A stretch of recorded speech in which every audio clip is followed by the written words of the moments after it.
Hungary's Csongor Lehmann is continuing his family's triathlon dynasty in style along with brother Bence. The son of former Hungarian national champion and now their coach Tibor Lehmann, Csongor won the Junior World title on the Gold Coast in 2018, and after silver in 2019, he took the Under-23 World title last year in Edmonton. Undoubtedly ready for a first full season in the elite and setting big goals for 2022, Csongor, welcome to the podcast. How are you and where are you? Thank you for inviting me.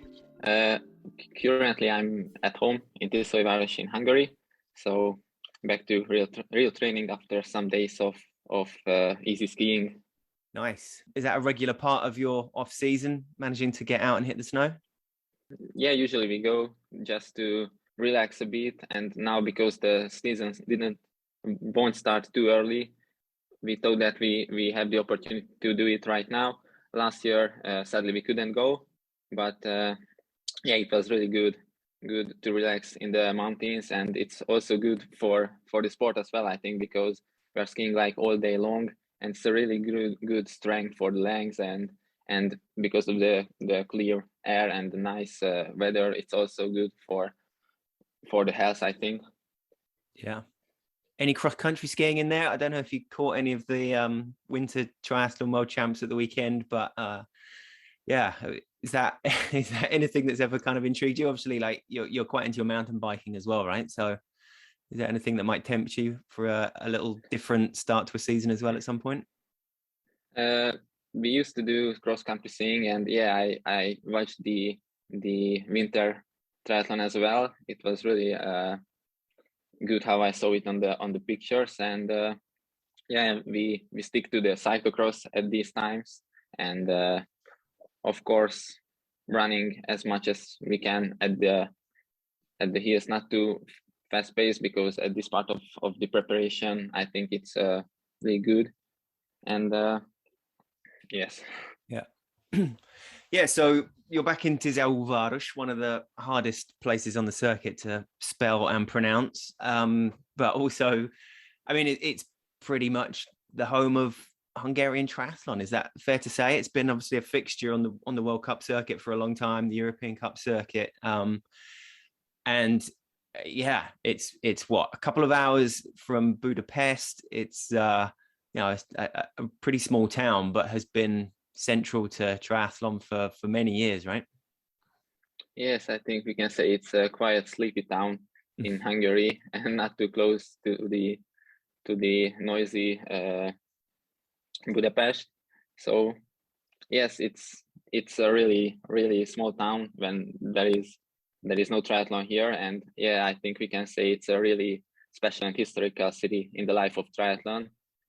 I just checked the posters on the wall of the clubhouse, and because there are posters from each year about the World Cup, and I think the first one was maybe at 1989 or something like that. Maybe I'm not correct. And yeah, it's a really huge thing, I think, because since that there was so many World Cups in a row till 1920. That was the last one. Last year, sadly, we couldn't do that, and no, 2 years ago we couldn't do that, and last year we had the European Cup where I had the opportunity to race again, luckily. So I think, yeah, it's the home of the Hungarian triathlon, and it's a very big part of the world triathlon as well. Yeah, absolutely. Like you said, a relatively quiet town, except for 2 weeks of the year when some of the world's biggest triathletes descend on it, and you know, over the years they really have, right? The biggest names in the sport have raced it at various times, and it's so Tisza Triathlon Club was that set up by your dad? Like, just give us a brief history, if you can, about kind of how triathlon did come there, and presumably, I know triathlon, you know, has been a part of your family life as a result of your dad since probably as far back as you can remember. But are some of your formative memories actually, you know, watching some of those races just around the corner from your house and getting inspired? Yeah, I think it's a really traditional club here we have in Tiszaujvaros, and it's like the part of my life since I was born. I was playing in the clubhouse while my father was training and coaching the athletes, and it was always the part of my life, and I really liked the spirit of it and the passion, but the people in the triathlon club share for the sport, and I think it's really important. Everybody's in good relationship there, and so it's not just like a team, it's like a big family, because everybody is for the same thing, for the sport, and we all love it. And I think this is the reason why it can work very well. And what are some of your kind of standout memories from when the triathlon attentions of the world would switch to your hometown for like that week every year for when it was the World Cup and so on, like, you know, faces you remember seeing race there, and up to, I mean, your first race there as well was 2015, right?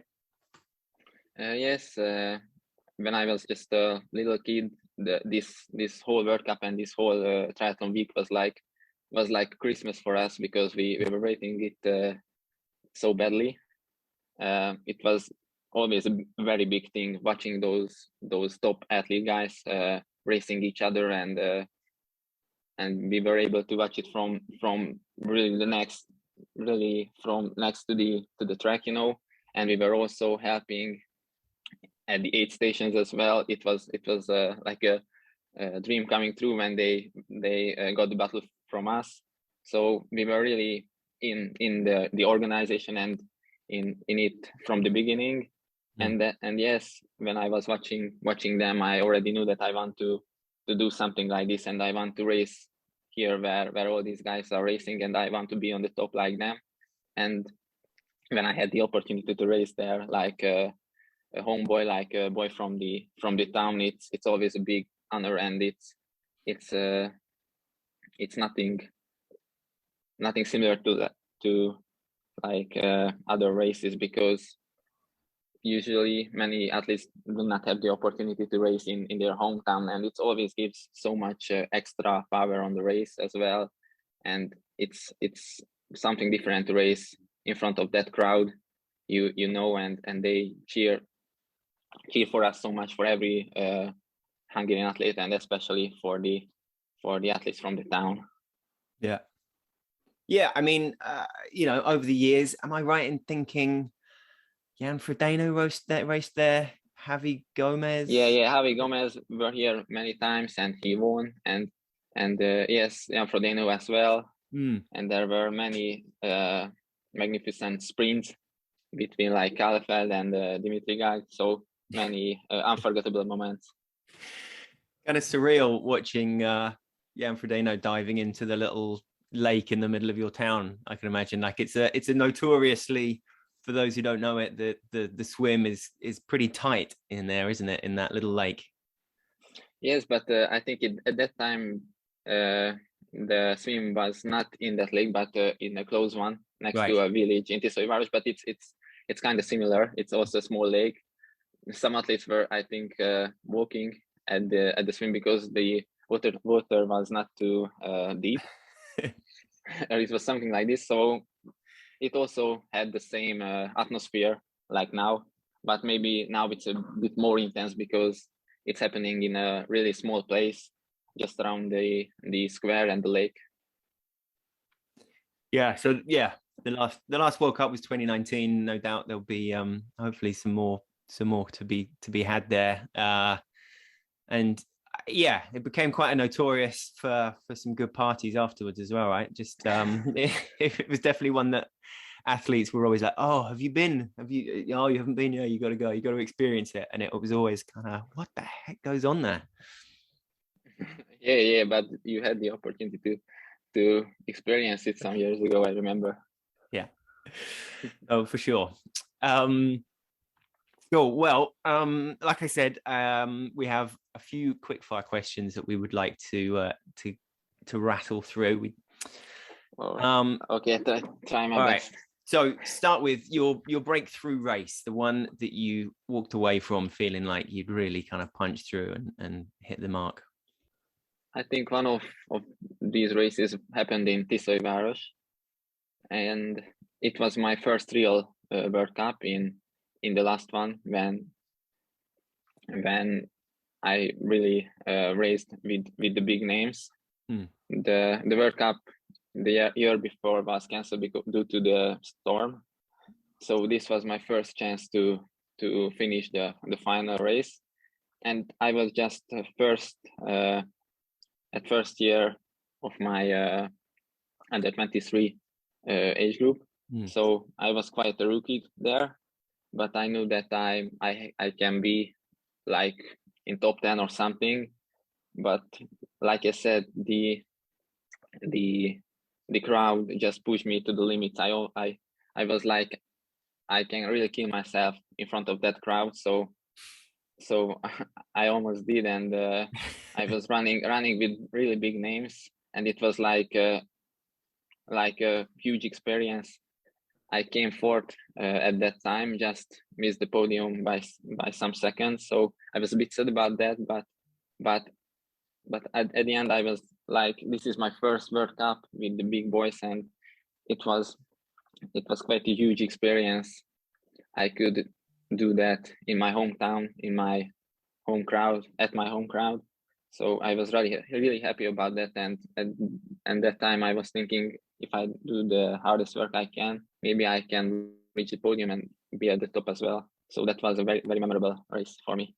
No doubt. So yeah, that was there was the likes of Eli Hemming there and Rian Stallworld, and I remember you were leading with about 500 meters to go, right? And like the crowd, there was definitely like that moment of kind of maybe because of my emotions and my heart, I didn't think too much on the tactics. So yeah, I went to the front like 500 meters before the end and just missed the podium, but I was really happy with that fourth place.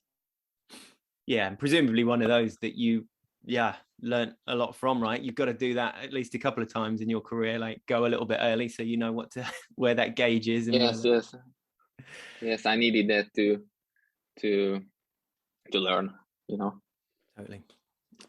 All right, so your breakthrough race, Tizzy. So who would be your perfect training partner for a week, and where would you do it? That's a really hard question, because my teammates are already the best I think I can have, because I really love those bastards. We are really like each other and like best friends. Yeah. So well, that's good enough if it's your Tizzy club. But of course I can choose. Like some years ago we were in Montreal, and the Norwegian team was also there, and for 1 or 2 long rides we could join them, and we did these long rides together, and it was also a memory. But I will remember for a long time the current Olympic champion were also there, Christian Blumenfeld and Gustav Iden and Kasper Stons and Vetle as well. So it was a huge experience to train with those guys, because before training with them we were like, oh yeah, we are training really hard, but after that, those cycling sessions, we were like, no, these guys are the tough guys. So we just were in another perspective to watching them, and it's really inspirational, I think, for every athlete to watch these Norwegian athletes, because we see that with hard work you can reach your dreams. I would really be happy if I would have the opportunity to do a session with Jan Frodeno or Javier Gomez Noya, because they are like the big heroes of my children ages. So you were in Font Romeo for this training camp, and then was it coincidence that Christian Blumenfeld and Gustav and Kasper were in the town at the same time? Was your dad with you then as your coach, and he kind of connected with Harold and said, can they train with you? Or was it, how do those things come about? Because it's such a nice thing that sort of thing just happens, right? That you can just kind of hook into another training group and go. Yeah, I think it's really nice. Many athletes join to other other teams as well. We were there, and we already knew Kasper and Vetle because they were racing at the same age group as my brother and me, and we asked if we can join them for this long ride on Sunday. And yeah, they said yes, because it's also good for them and for us as well to go in a bigger group. And yeah, it was a quite good, like 4 or 5 hours with them talking, and it was really interesting to meet them and hear the stories about them, and also watching Christian doing just like it seemed like he's doing random tempo ridings when he thinked one just started to go faster, and it was really inspirational to see this, how much he do and how much he loves that he's doing. What when you say long ride, what kind of distance was it? Usually it's like 5 hours for now. Maybe that time it was 4, like 150 kilometer or a bit less, like 125 or something. All right, so a bit of self-analysis then. What do you consider your strengths and weaknesses as an athlete? I think my strength is that I can really dedicate myself to my goals and to be really focused on those goals, what I want to do for the year and in long term as well. And yeah, of course I have weaknesses, but I try to work on them with my team. Mm-hmm. Maybe I should be a bit more focused on the recovery or something like this. You need someone to put the brakes on you sometimes a little bit, do you? And just say, look, just get some recovery time in. You don't need to push it too hard and so on. Is that kind of the way it goes sometimes? Yes, sometimes it's like that. And luckily my father is always by my side for this when we are like, we want to do a bit more to gain more, but he's like, just relax a bit, because maybe if you do that training, you will be ill or something. And yeah, sometimes it's easier. No, sometimes it's the clever choice to slow down a bit, because we are planning for a long term, and we are not want to race we don't want to win the next race. We want to win like that race, but is at the end of this big planning term. I can kind of imagine having your dad as your coach has obvious positives and negatives, does it? Like, you know, so he must know you inside out, probably kind of predict the way you're going to react to something even before you know, in some ways, right? Yeah. Yeah. I think someone that knows you so intimately must be kind of a difficult, interesting situation. Is it an interesting dynamic? Yes, it's for sure. It's not like a similar coach and athlete relationship, because it's much closer due to he's my father and I'm his son. But I think this is why it works very well with me, because we do not leave the triathlon at the clubhouse when we leave it, like at 5 p.m. We always chatting about it, and it's a very big part of our whole life to chat and to try to do more, always do more. But yeah, of course, sometimes we have conflicts, but luckily these are not too big, and we can chat about it and not making it too big. Yeah. And equally, I suppose it must be important for you to be able to step away from it as well, right? I mean, you know, if you're at the club all day and then, like you say, you're kind of chatting about it with your dad after, and you know, that it undoubtedly is what a lot of your success can come down to already, like your kind of young success. But you know, there's also, I guess, that risk of it's been part of your life since so young as well. You got to keep it fresh, right? There must be difficult for your dad to kind of keep mixing it up enough to keep you coming back and to keep that hunger and to keep you wanting to kind of go back every day. get back onto it? Yeah. Luckily now I'm not living at home, so I'm doing my own and planning my own things at the normal life. So I also have the time to relax and don't think too much on the triathlon. I have a small flat, and I really like to relax here and just to be for myself. And I think these are those small times what I really need, when I can relax and then just go down to the clubhouse and to be able to push myself to the limits at every session. Yeah.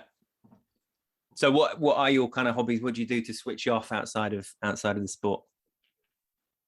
Yeah, I really like to do many things. I like to play like on the PlayStation. It's a really good relaxing thing.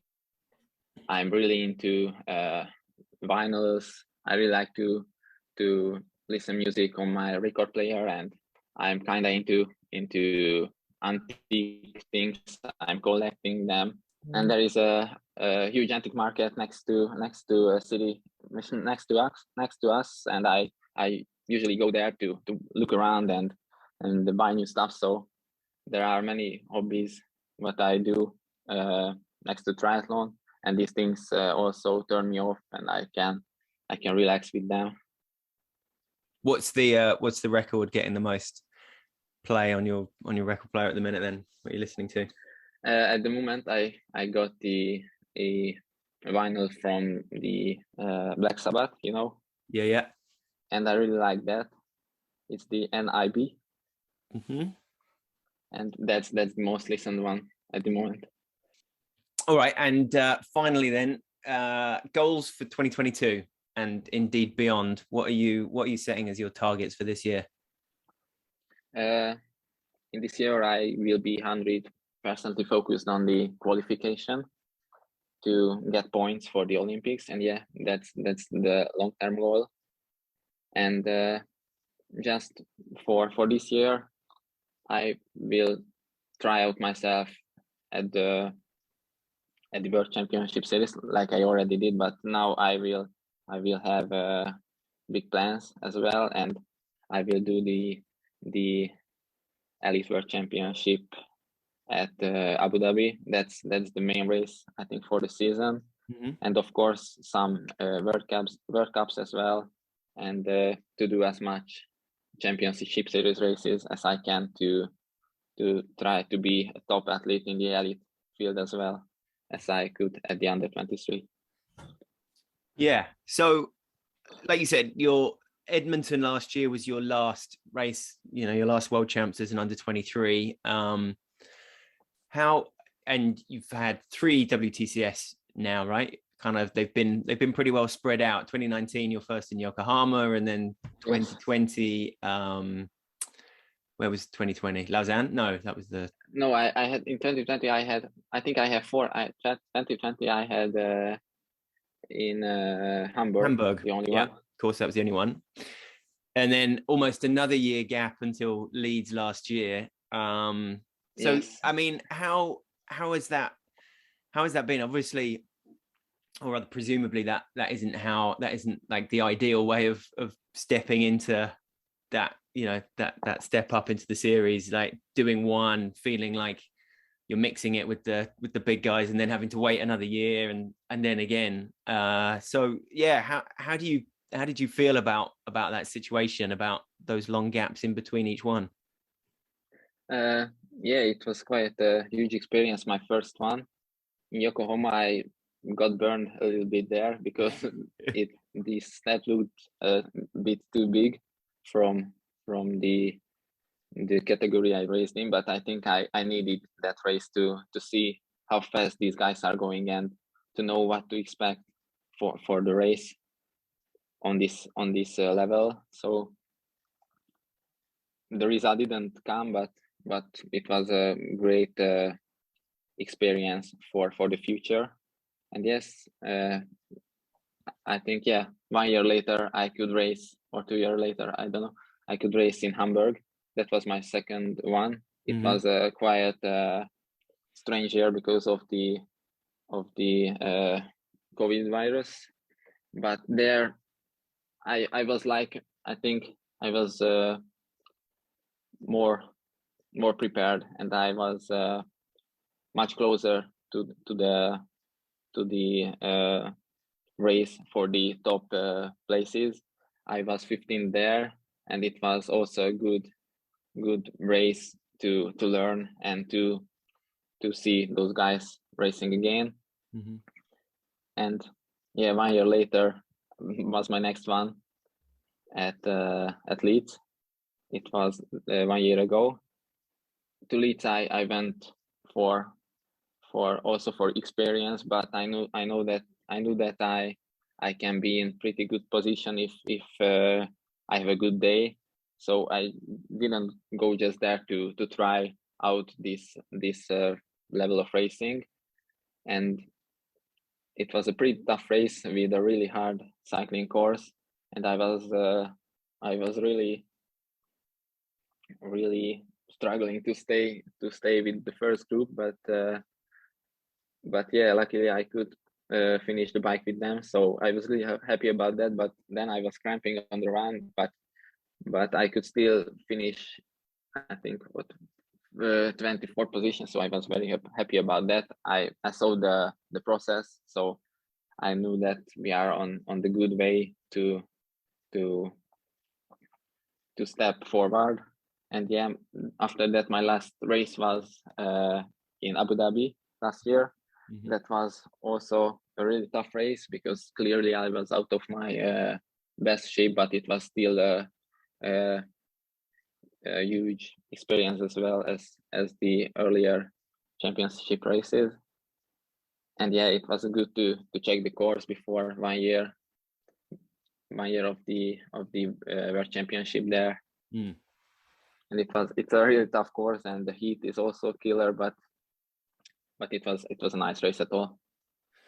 And in that race, there were 5 Hungarians, right? You finished 18th, is that right? Yes, but you were still 18th. like, but the 4th Hungarian. So I mean, yes, that kind of goes to show the strength of the Hungarian team at the moment. And how does it, given that you've got your Ben Sibishak and Mark DeVays and so on there as well, you have to sort of wait for your opportunities a bit, do you, with getting on those start lines, and now that you've made that, that final jump up to the elite, is that gonna make that a little bit easier to hit those start lists? Yeah, it's really good for the start lists to be in position. I do not have to be scared about not getting on the start list. And I think this situation, the Hungarian Federation athletes are this strong. It's really, really good because we can really pull each other, and I really respect those athletes. Ben Sibicek is incredibly talented and hardworking athlete, like Mark Devay as well. What he did in the World Championship in Edmonton was really brutal. He was in breakaway with Vincent Louis and Martin van Riel for the whole bike. So yeah, they are also very strong athletes, and Gabor Faldum and Tamás Tóth as well. So I think this is a quite good situation for the Hungarian Federation. We are fighting for the sports, and yeah, I think we were one of the strongest nations at that race in Abu Dhabi. So yeah, it's quite cool thing.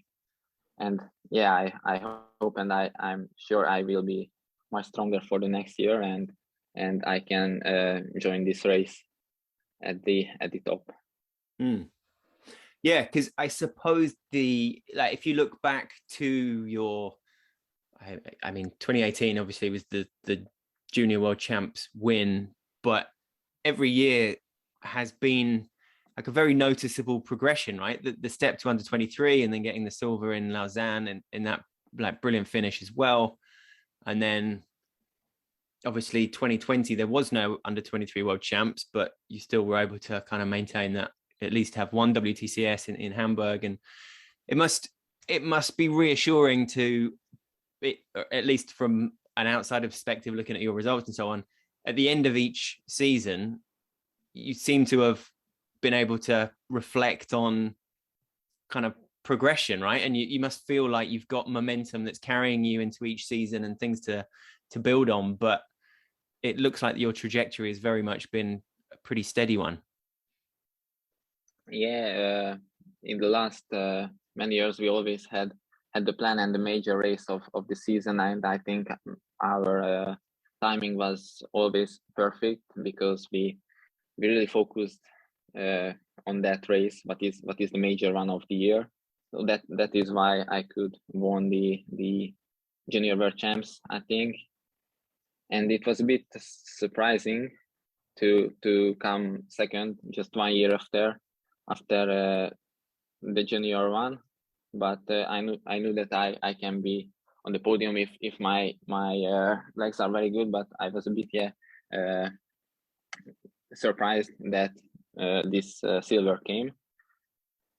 But I think we built up these years very well, and then sadly I couldn't race in under 23 at 2020, but we had the goal clearly for the last year, because I got the silver in Lausanne, so we clearly wanted to get the gold in Edmonton, and because of this there was a bit of pressure on me, because I really wanted that gold. But I could find a bit of power in myself at the last kilometer, and I could win that race, and I was really happy about that. So, and I was also very happy about that this was my third World Championship medal, and as you said, it was really well planned, and it worked out well as well. And Tim, the people that were on that, in and around that top 10 as well, at the finish in Edmonton, Tim Helvig obviously went on to get the Hamburg gold, and Matt Hauser, Diego Moya, had a really strong Olympics. So to come out on top of that, and all those guys kind of breaking through, Miguel Hidalgo and so on as well, it's a real mine of talent that's going to be popping out this season. It's going to be exciting to watch. I think it was of course huge honor to race with these very talented and strong guys like Tim and Matt and Hidalgo, like you said. And I think it was a year for these to these breakout races, as Tim could won the Hamburg race. He was incredibly strong there, and beating many big names. So, and many young athletes could do similar good results. I think this generation is really strong, and I hope I will have the strength to fight for the good positions at the elite as well with them.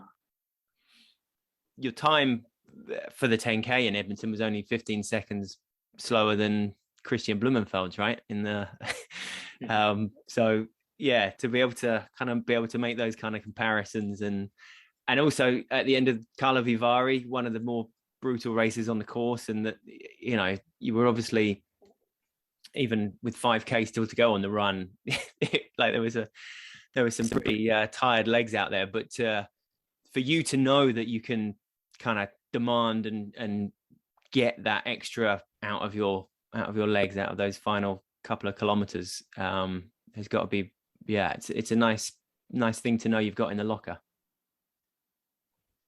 I think this is one of my strengths, to always find a bit of extra power in myself and push myself really to the limits.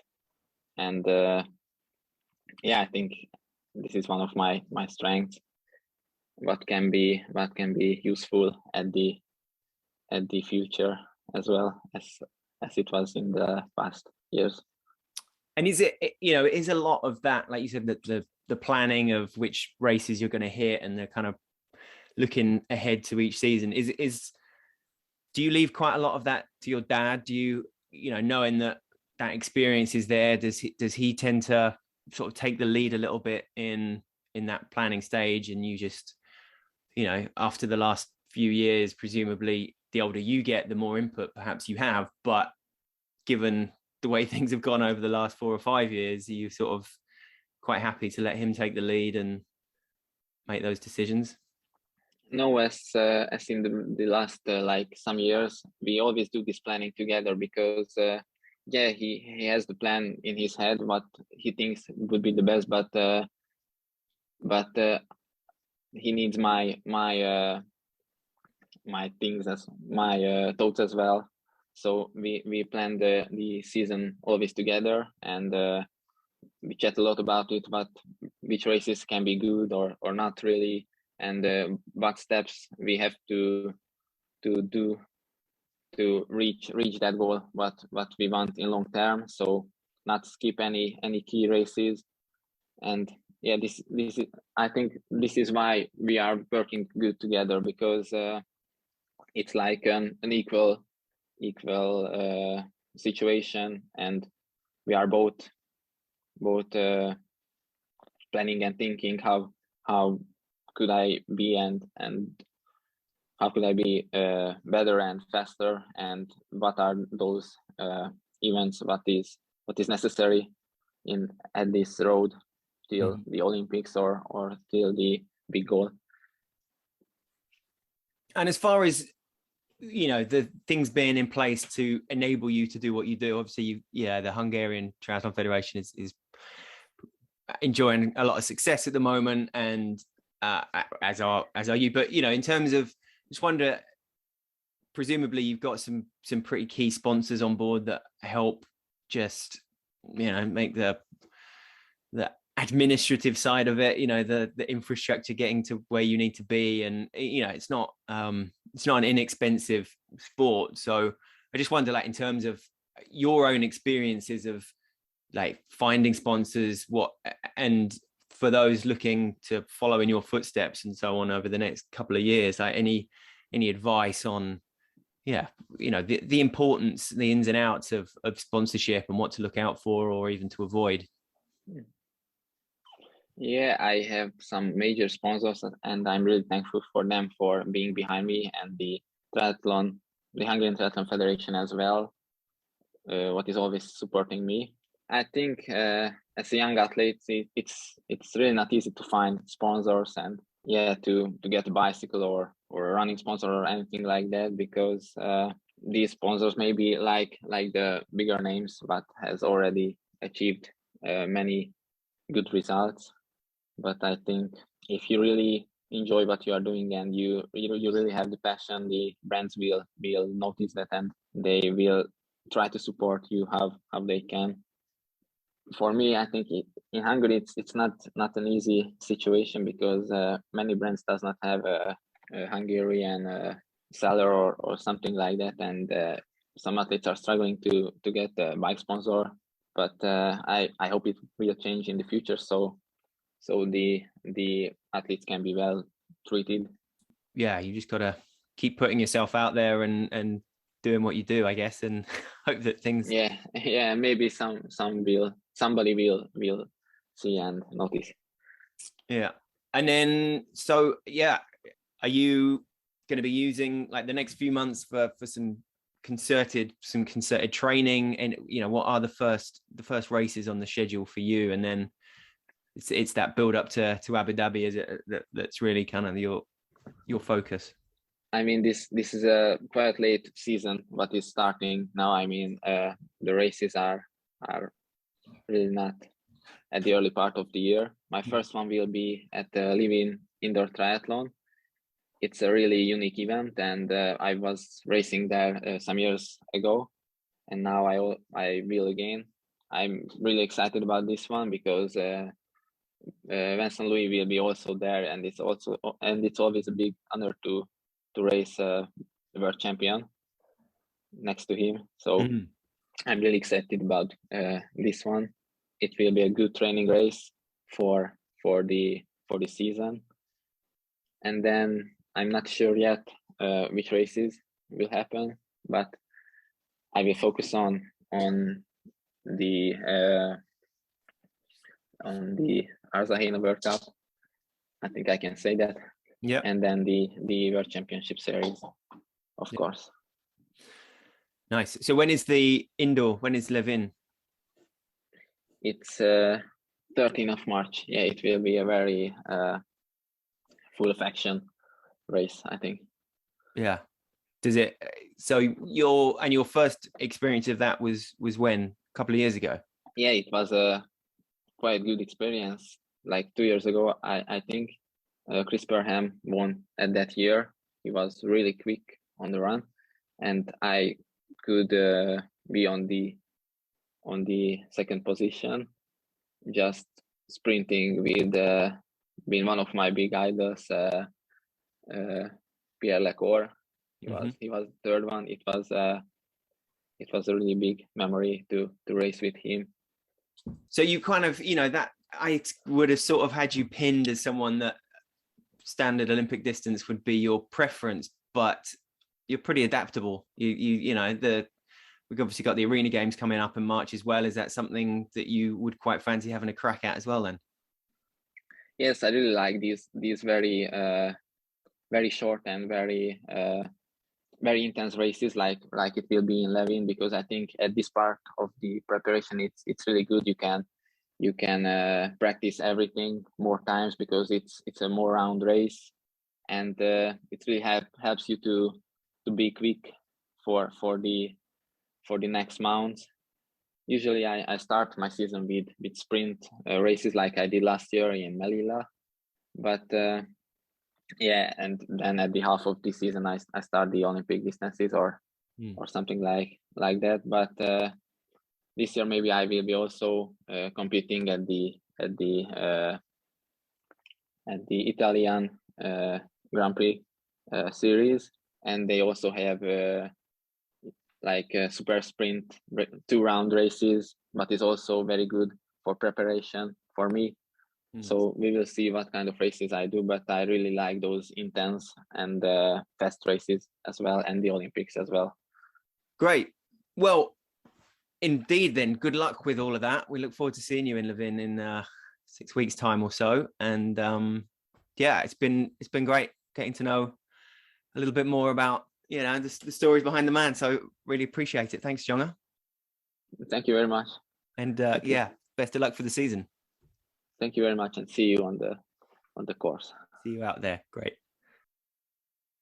Kira Gupta-Baltazar is the latest in a long line of Canadian triathlon talent. And while still yet to turn 20 years old, she already has 3 Junior World Championship appearances under her belt and put in an eye-catching Team Canada debut in the mixed relay at WTCS Montreal last year.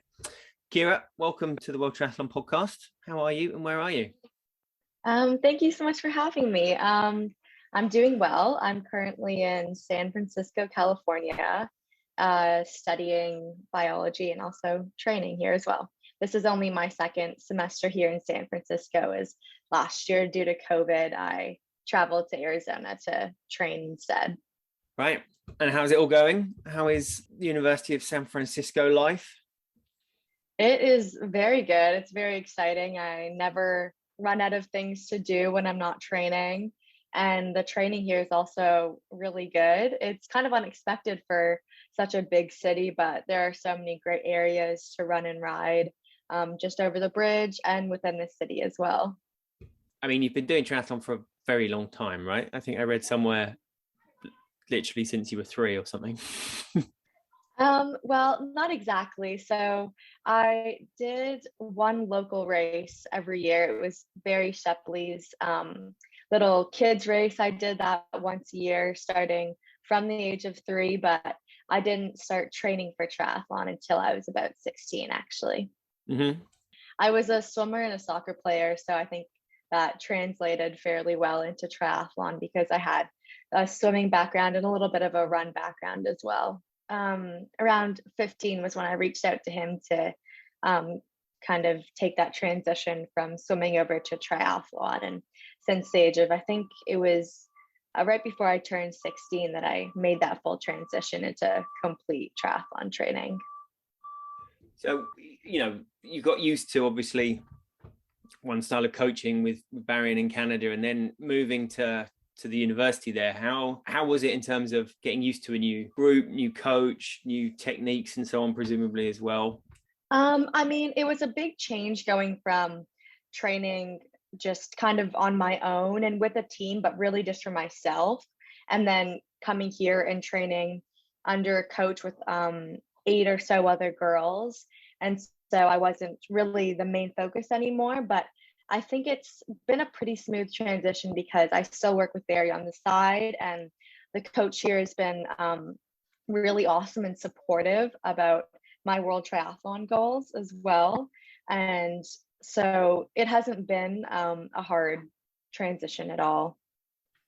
And how often do you actually kind of represent the university in it's the collegiate, obviously, system, right? The collegiate athletic system is world renowned in the States anyway, but from what I would imagine, triathlon is, it's still kind of breaking out there a bit, is it? Yeah, I mean, I only represent USF in races about 2 or 3 times a year right now. So in maybe October, I race a couple of races, and then November is when our national championship for collegiate races occurs in Arizona. But NCAA triathlon is definitely a little bit behind, but it's still growing. Obviously, it will never probably get to the levels of football and basketball, because the Americans definitely love their football and basketball, but I think it's definitely a growing sport here in the US. Right now, there's about 40 schools, but the number is definitely growing each year. I believe it only took the US about 6 or 7 years to get to that 40 number. So I think it'll definitely be growing. And as far as where you stand within the team, are there any other team members that have done like world triathlon racing or? Yes, actually. So Jillian Cridge is on my team. She placed 9th in Lausanne in 2019 in Lausanne at the Junior Elite World Championship. So there's definitely a couple of us that also do quite well outside of collegiate racing as well. And I mean, the kind of Canadian junior under 23, there's a lot of you kind of breaking through at the moment, right? I mean, saw you in Cartera with Noemi, and I mean, there was 4 or 5 of you in the top 15 or top 10 of that start list alone, right? I mean, is that very much an indication of how strong the athletes coming through are? Yes, I think it is. Yeah, it was pretty awesome. We had 5 people on the start list at Worlds, and I think it's just an indication of how strong the Canadian junior talent is right now. And we have so many girls just climbing the ranks and so much talent, specifically coming out of Quebec in Canada. And I think it's really exciting for the future of triathlon in Canada. I was just talking to Miguel Hidalgo, who will now have been on the last one, and he was saying, how important it would be for Brazil to host a WTCS or World Cup in terms of like breaking through. And, do you get the feeling that Edmonton and Montreal now, having played host for so many years, obviously has had a bit of a knock-on effect, do you think, for bringing people through? And Yeah, I think it's really important that the younger generations get to see these older senior athletes, like really the best in the world. They get to see them compete on home soil. And I think that it's really important for the development of the sport in Canada, because they get to see with their own eyes what they can do, what the potential is. And the sport just gains so many more fans if people are able to see it right in their backyard. Were your kind of formative years spent on the side watching triathlon as well as taking part? The year before I got into triathlon, I believe it was maybe 2016 or 2017 that the grand final was in Rotterdam, and I actually flew out just to watch and take in the energy and the excitement of the athletes and the feeling of a world championship. Oh wow, you went all that way just to be like with the team, or just kind of with your family and like, right, mum and dad, this is what I want to get into? How did that yeah it was actually Barry's idea. He I went with him and my mom, and he just really wanted to show us what my future could look like, and really show me what I could be and what my potential could be. And just, it really just instilled this like excitement in me and this passion to excite. It made me want to be there. And he's obviously been that essential figure in Canadian triathlon as well, right? I mean, how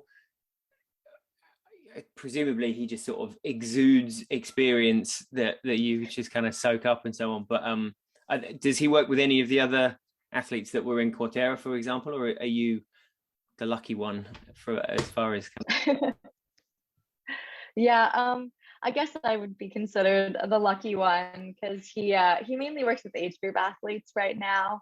But I'm thinking he's always scanning for talent over in Ontario, just going to running races and swim meets and seeing who has the potential to be a triathlete.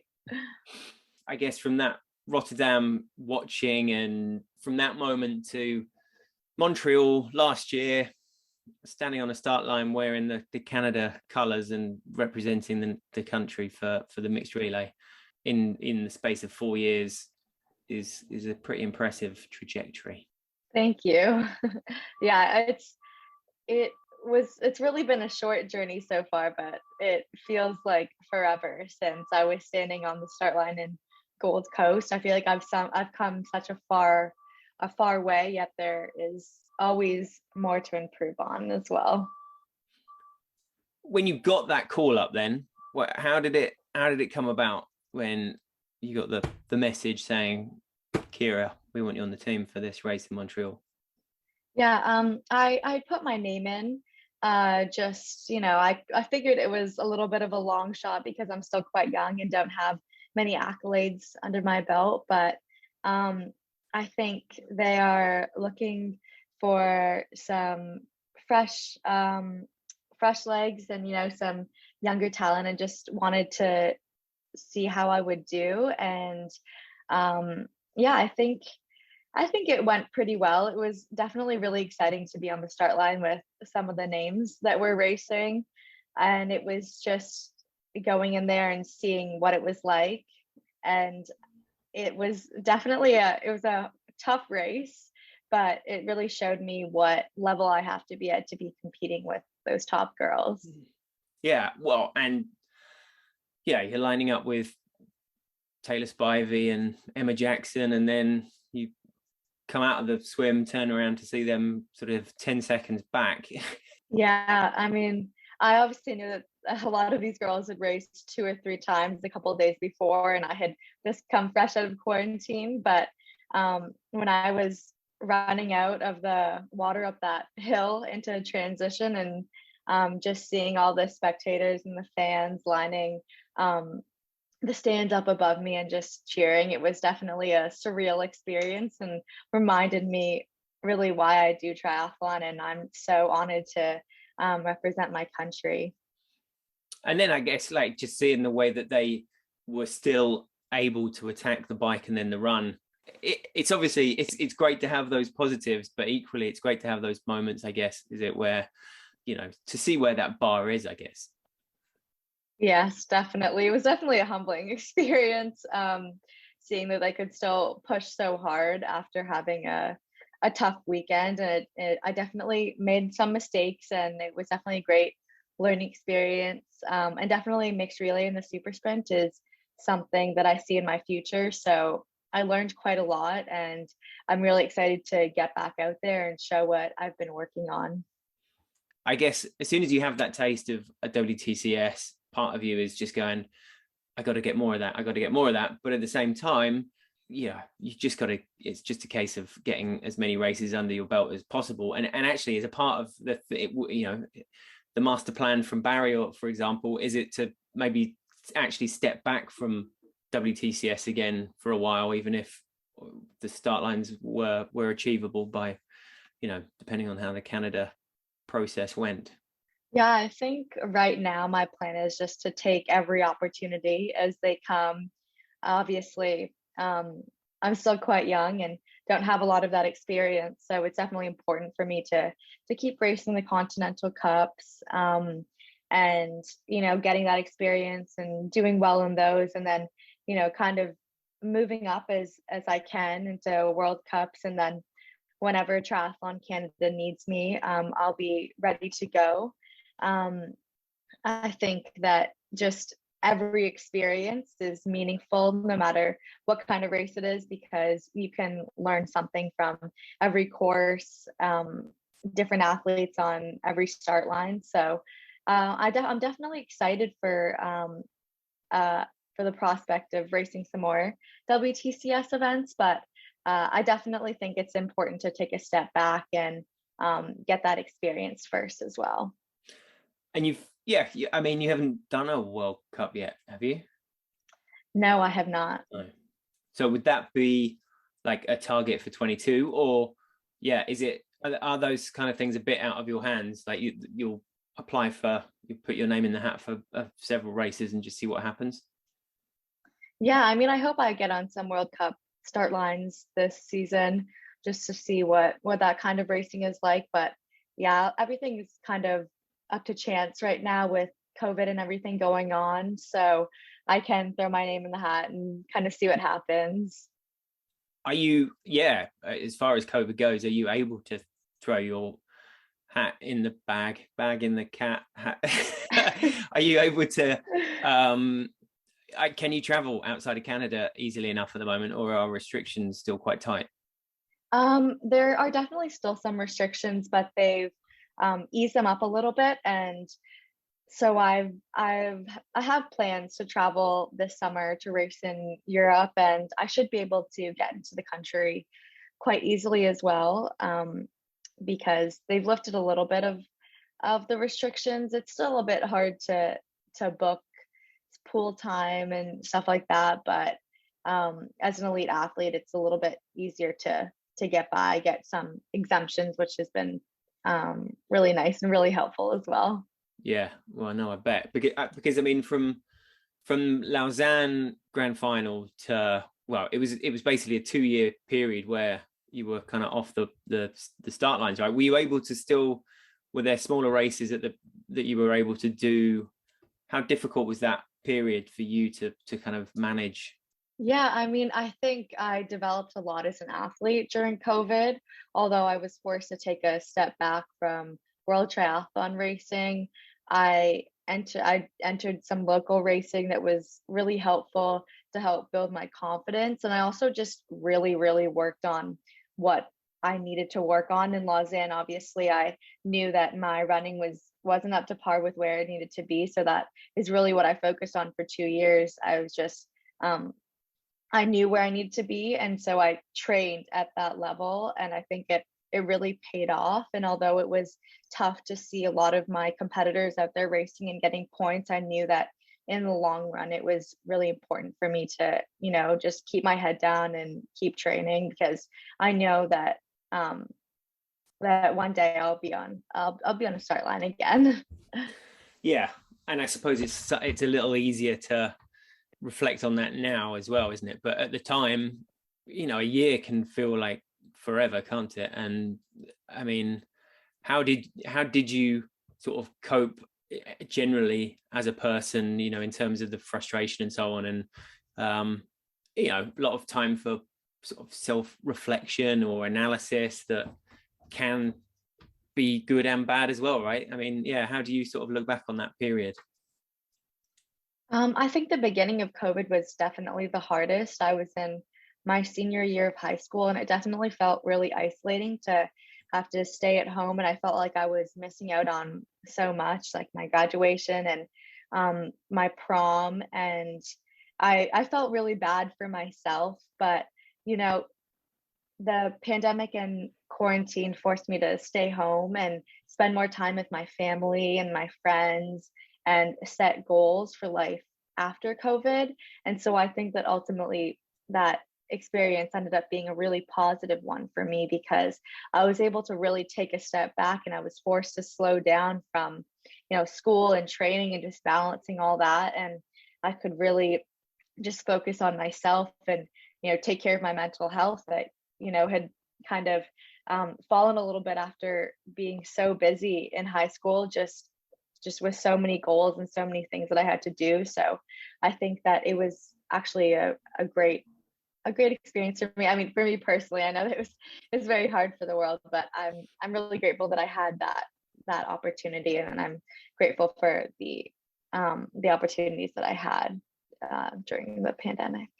So yeah, able to concentrate on your running and dial into that a lot. And do you feel, I don't know, like technically, capacity, all of those things have taken big leaps over that period then?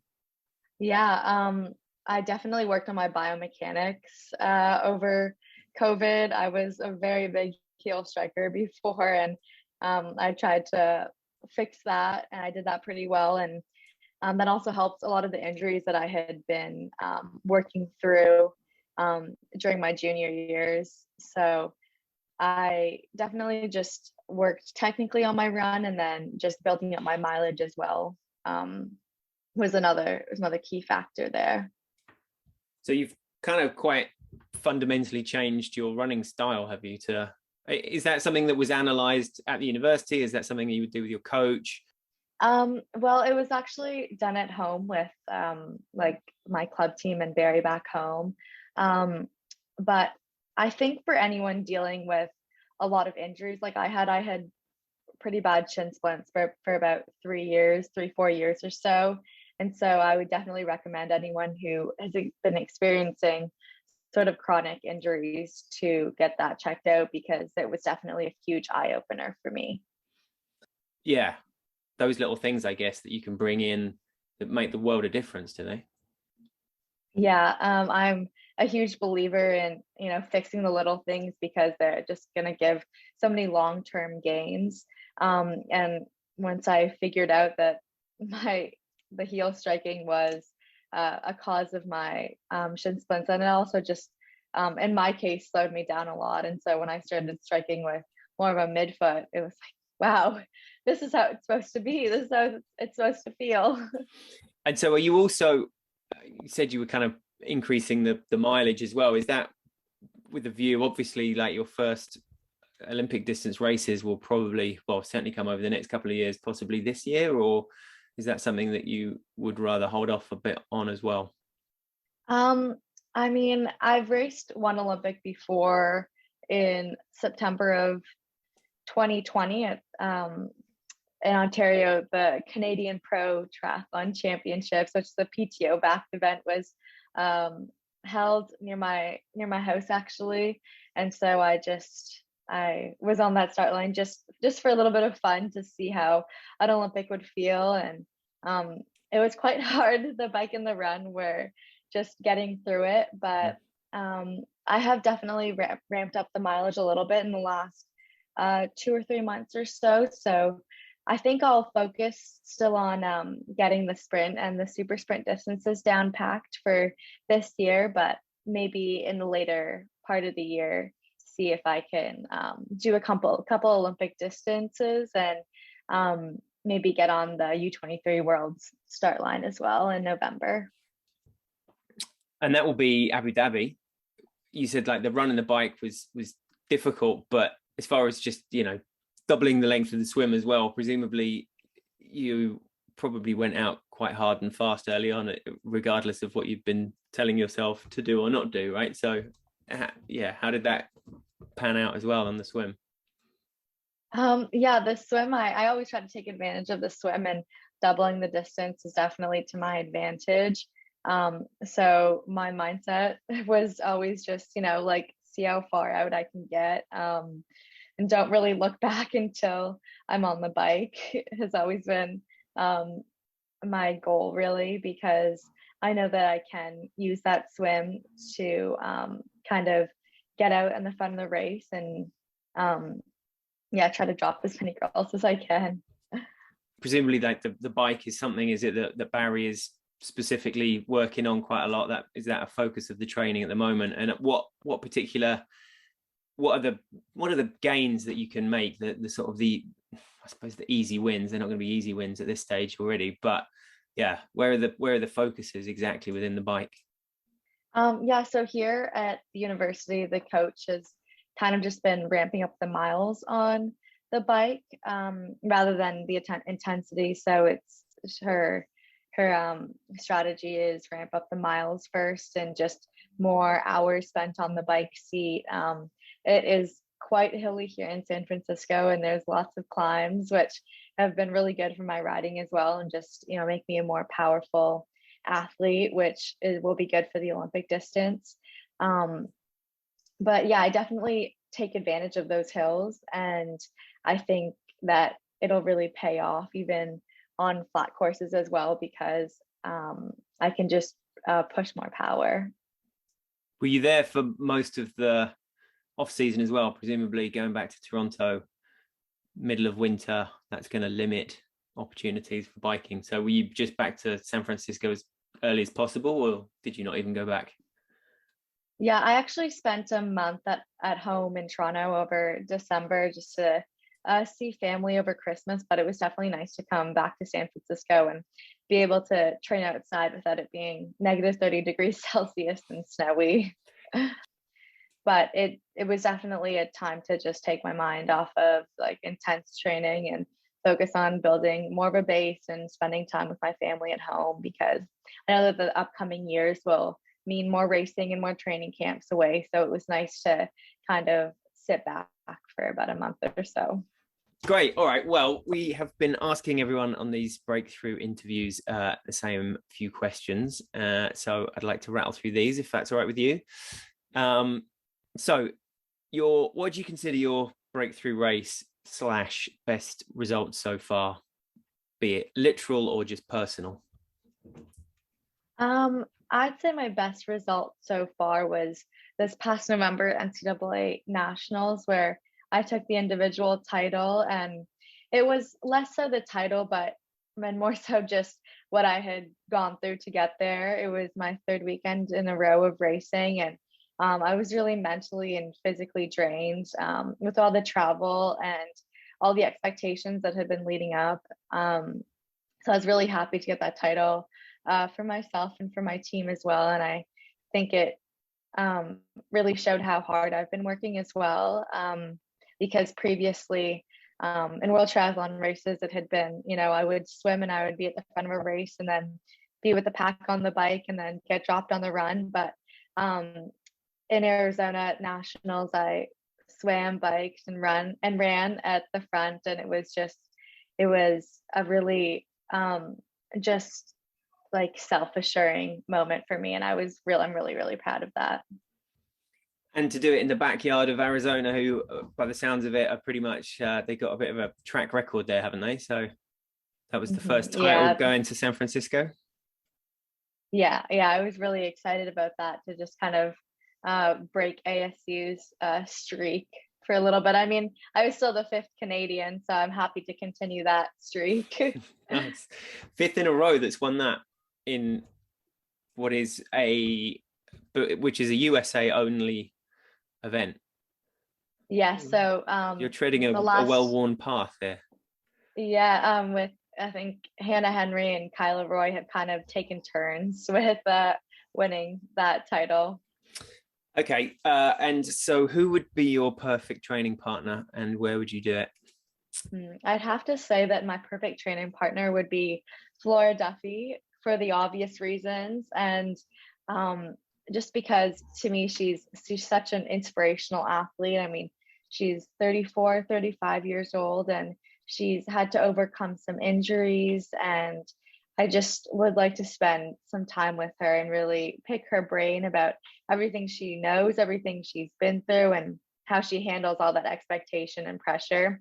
And I think my perfect training destination would probably be Hawaii, because I've never gone, and I just see the pictures of the beaches, and that that it looks perfect. Yeah, that sounds about right. That sounds good. I'm sure if you wafted a flight ticket to Hawaii under her nose, she might go for that as well. But yeah, take your point. Like, as far as somebody who obviously thinks incredibly about every aspect of the racing, right, and drills down into things and arranges her team incredibly specifically around exactly what she wants to do, I would imagine she would be someone you would learn a lot from. Were you watching her win in Tokyo? Did you see it as it happened? Or? Yes, I was. Yeah, it was just watching her and her face, and she was always so focused. She had one goal when she was there, and it was so obvious, and it was really, really inspiring to watch. So as far as your biggest inspiration from inside or outside the sport, who would that be? I mean, definitely Flora inside triathlon. I think that she just embodies so much of what I want to be as an athlete. And just her career is incredibly inspiring and something to look up to. Outside of triathlon, do you get much time apart from between studies and training? What do you get up to? Well, currently in San Francisco, I think one of my main hobbies has been just exploring the city with my teammates. There's a never-ending amount of coffee shops and places to eat and places to take in the sights. So that has definitely been what I spend most of my time doing apart from studying or training. Righto. Yeah, good. In the rich tradition of triathlon training and stopping for coffee and cakes. Good place to do it. Yes. Yes. It's a fact that people might not know about you. I think one interesting fact would be that the first sport that I ever competed in was dance. I was a ballerina actually, until my parents realized that my athletic strengths were not the grace and coordination required of a dancer. Oh, that was a classic sort of mother vision, was it? Of just like, this is where she will be. She has to be It was actually my father's. My father wanted me to go into dance. I think he had a vision of his little girl just being so graceful up on stage, until he realized that was not what I was meant to do. Did they have anything to do with your sort of decision to go into biology, medicine? Well, I have a very medically inclined family, I guess you would say. Like, a lot of my family members are doctors or surgeons, and so it's sort of been a natural path for me to follow. We'll see if I actually end up in medical school or not, but right now it's sort of the track I want to take, and my parents and family are happy to support me with no matter what I want to do. Cool. All right, so goals for 2022. Obviously we've touched on a few, but come sort of November, December, or you're flying back from Abu Dhabi, all being well, what would you be looking back on and thinking, job done? I think probably my biggest goal for this year would to be selected for Team Canada for the Commonwealth Games. It's definitely going to be a tough selection because there is a lot of Canadian talent right now, but it would definitely be my A goal for the year. Nice. Joe Brown obviously got bronze 4 years ago, right? In Gold Coast. Yes. Yeah. Yeah. Is it Desiree Redenor who represented as well? And she was like 18 or 19 as well, I think, when she did it, wasn't she? Kind of young. Yeah, she was quite young. Yes. Is she still racing? Do you know? I haven't seen anything from her or heard of anything, but I believe she is still racing. I think she might have been just working through some injuries right now for the last couple of years, but I think she'll be back. And this might be coming straight through the mouth of Barry Shepley through you, but a top training tip for those who would be looking to follow in your footsteps. What would be your piece of advice or insight? My one piece of advice would probably be to just keep training fun and, keep the love of the sport. It's kind of cliche, but I think that you will train your best and perform your best if you're doing what you love, and it's less of a job and more of a passion. I think that is something that I carry with me, and I try to be excited and for every workout, whether it's a 5 a.m. swim or an easy ride. It's just something that I want to be doing. And I think that would definitely be my one piece of advice. And are there different layers to that? Like so pursuing your passion obviously helps you get up and out of the house, but is that pursuing your passion also not necessarily just to one day become world champion and go to the Olympics, but at the same time on a more sort of day, just like pushing yourself and feeling like you achieving just little things, right? It's not necessarily about a podium, but or even if it's just like being in good shape, being like the best example of yourself, I guess. Does it come in different layers like that? Yeah, I think so. I mean, for me, sport is so complex and there's so many different reasons that I do it, but one of them is definitely because it just makes me happy. And this environment, especially the triathlon environment and the community, is just so uplifting, and it makes me feel good every time I cross the finish line. Just the accomplishment of racing and training, it's definitely it feels very satisfactory every time I complete something, and just makes me feel really good. Well, as seemed to be on display, like certainly in Quarteira in Portugal, and that obviously came in the middle of a big race block for you, right? That was a kind of a hectic time, but equally like the atmosphere around that race, and it was obviously a beautiful place to be doing it as well. And yeah, it all just seemed to be like a nice setup, and the kind of thing that, well, frankly, is quite easy to get passionate about and enjoy. Yeah, I mean, all the places that we get to race are definitely another bonus of the sport, and traveling is definitely another thing that I'm really passionate about and really excited to do more of in the future as well. Okay, so Commonwealth Games, say you were on the mixed relay team as well. It's the last question. What would be the song that you would want to go out to? Well, I am from Toronto, so I can't not say a Drake song. So I would probably say Jumpman by Drake in future. Jumpman by Drake. All right. She'll definitely have to look into that one then. That's good and specific. I like it. All right, Kira. Well, thanks very much. It's been great to catch up with you, and yeah, wish you very well, obviously, for the season ahead, and hope everything clicks into place, and we're catching you in Abu Dhabi after the race there as well. Yes, thank you so much for having me.